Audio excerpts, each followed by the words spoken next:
So, ito na yung aming naani na fireweed kanina. Nahugasan ko na to. Lulutuin ko na siya ngayon. Pero before that, i-dry ko muna siya ng malinis na kitchen towel. Next step is, lalagyan ko siya ng olive oil. So, yung lutong gagawin ko is kagaya ng pagluluto ko sa asparagus. Ayan o. I-coat ko siya ng olive oil. And then, i-roll natin para ma-coat talaga siya ng mabuti. Tikman natin kung masarap nga ba talaga to. Matagal ko nang gustong gawin to. And matagal ko na rin alam na edible yung fireweed. Ngayon lang talaga ako nakachansa. Then, nalalagyan ko ng spices, pampalasa.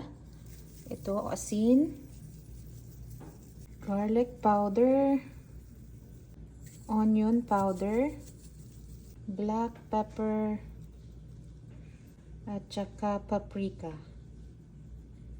I think imimix ko din to ng bahagya kasi yung sa ilalim hindi mabudbura ng pampalasa. Marami pala ito nakuha namin. Ilalagay ko na to sa oven para ma-bake. Ayan. 400 degree Fahrenheit ang temperatura. Alright. I'm excited. Ayan. Let's start with 10 minutes. And then, ang sa partner natin sa fireweed is yung kuha din namin na mousse last year.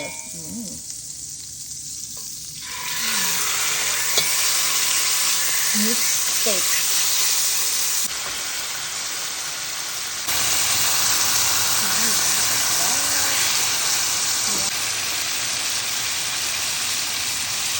Ayan, luto na.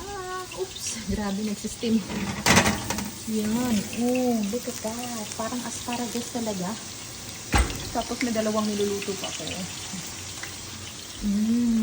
Let's taste this. Tusukin natin kung luto na ba to. Yan. Tusok na siya. So, I think luto na to. Tikman na natin.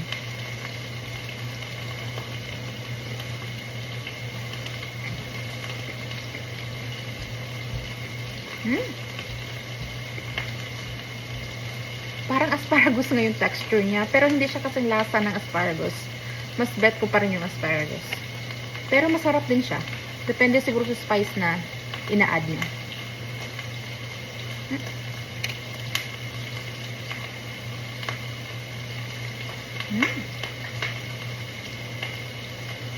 May pagka-slimy.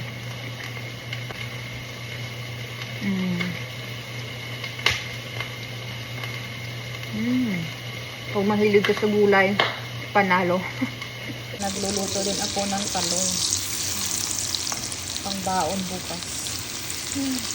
Pang-ulam din yung iba tonight. Ayan, ilito na.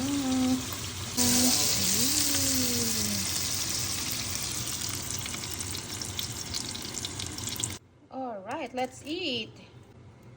Fireweed. Are you ready to eat? And a piece of mousse steak. Yum. And look at guys, mom is eating the fireweed too. She's afraid that something might happen. Just the first bite. Mousse steak.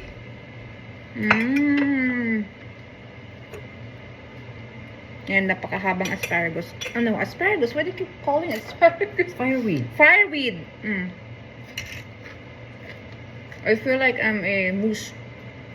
And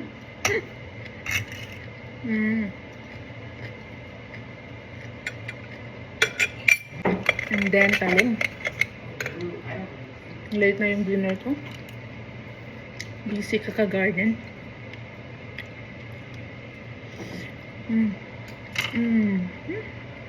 The best yung talong.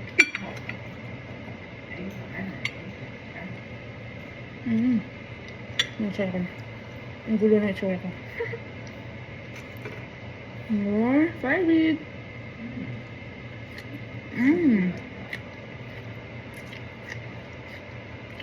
In fairness, ang sarap niyang i-partner sa mousse. It's really good with mousse, Mom. What? It's really good with mousse. The firewood. I'm sure all of it. Kain muna ako.